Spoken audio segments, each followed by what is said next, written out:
is a gem from the Upanishads. Those wise men who see that consciousness within themselves is the same consciousness within all conscious beings, they attain peace. Of course, it seems obvious that those wise men who see that consciousness within themselves is the same consciousness within all conscious beings. So all are equal at the level of consciousness. I would say even all are equal at the level of matter, because we all are made of the same matter. Atoms, energy, and material substance. We all are made of the same thing. We are not only we, all life forms. And apparently non-living beings, non-living things are also born of the same. But there is a difference between a stone and a plant. There is also a difference between each individual human being or animals or insects. Each one is unique. Not because we are made of unique stuff, but because we are connected to a different level of matter or mind or intellect. Some are only limited to knowledge of objects, so they think objects are very important. Some are more aware of their self, their own self. They are self-aware beings. They will probably act differently. They will give more importance to improving yourself, to elevating your awareness, because that automatically leads to a higher quality of action and thought. So we are made of the same stuff, but we are unique. Each one is unique because of the level at which we operate. Now that we are exploring that quotation from the Upanishad, I should mention that in one of the Upanishads, Mandukya Upanishad, there is a beautiful and clear explanation of the states of mind. It describes 4 states of mind.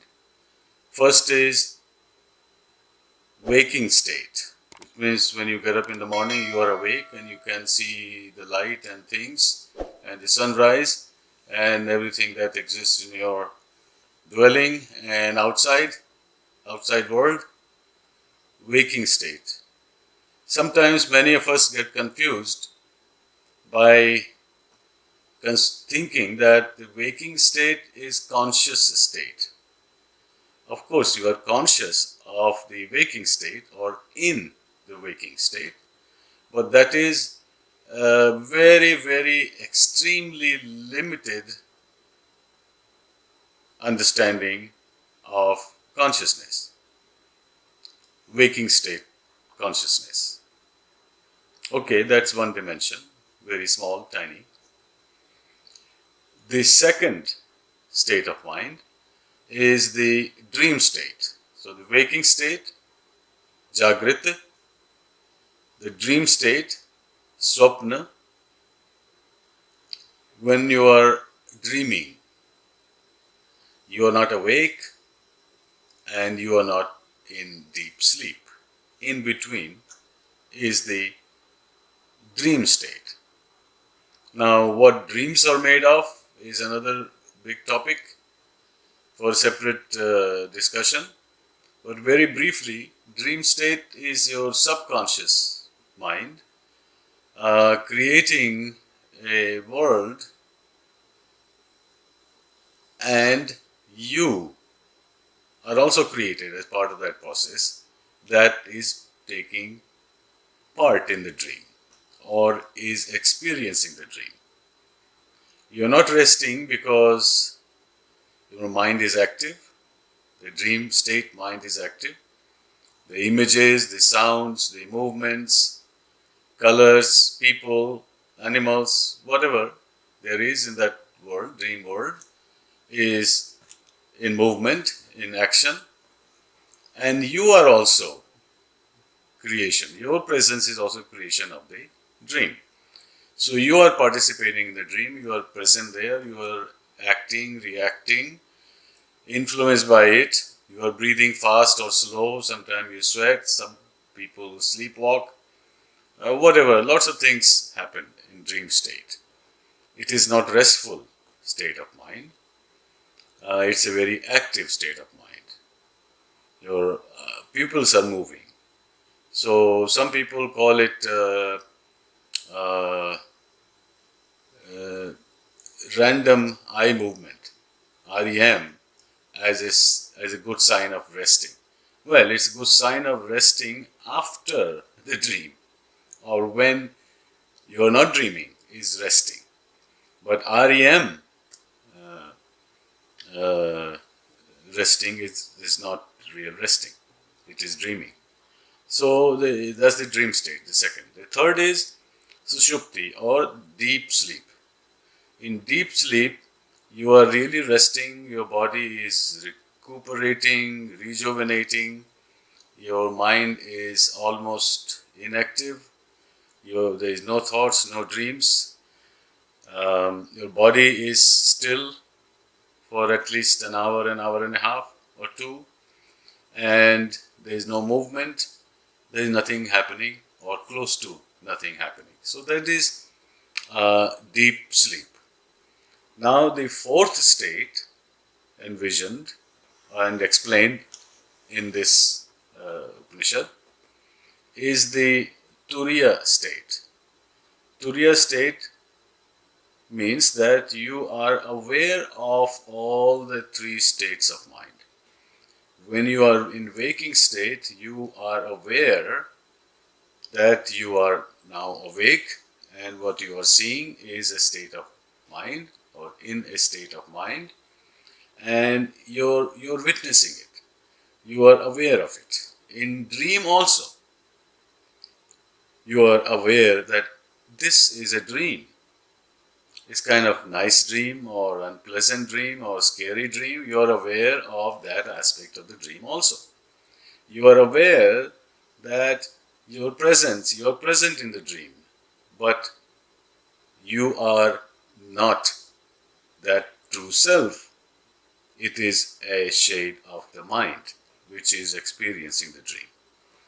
So you are witnessing the whole drama taking place in the dream. Similarly, even in deep sleep, now it's difficult to imagine to go on that path, that you are aware that you are in deep sleep. You are experiencing deep sleep. You are witnessing deep sleep. You are witnessing absence of movement, very, very slow breathing, lack of active mental state, and mind is at rest. But you are witnessing it. You are witnessing when you are awake. You are aware when you are dreaming. You are aware and witnessing your deep rest. So when you are witnessing your deep rest, you are experiencing it. That makes that deep rest or deep sleep even deeper, and has a higher, deeper and superior effect on you as a person. So this Turiya state is beyond your active mind. It is a subtle mind, and just imagine it is still your Turiya state as an individual. Now when this Turiya state, if you can experience it, this Turiya state happens in the whole universe. Let's say all of humanity is in Turiya state, or is capable of being in Turiya state. The whole universe is in Turiya state. The whole universe is witnessing and aware of all the activities, movements, energy flows, matter, time. Everything is awareness of that. the whole universe. Now that is as close to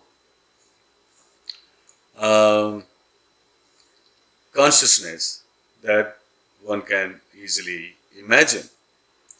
But Turiya state is still not consciousness. Consciousness has no activity taking place. Nothing is expressed. So Turiya state you are witnessing. So something is happening. In pure consciousness, nothing is happening. For something to happen which manifests that pure consciousness, you need all the things that I explained earlier. You need nature, prakriti, the various qualities of nature, the laws of nature. You need energy movement, you need force, you need matter to appear as objects. All this is needed to express consciousness. So, with these few words, I hope I have conveyed, some aspect of consciousness that you can pursue on your own and try to understand it more deeply.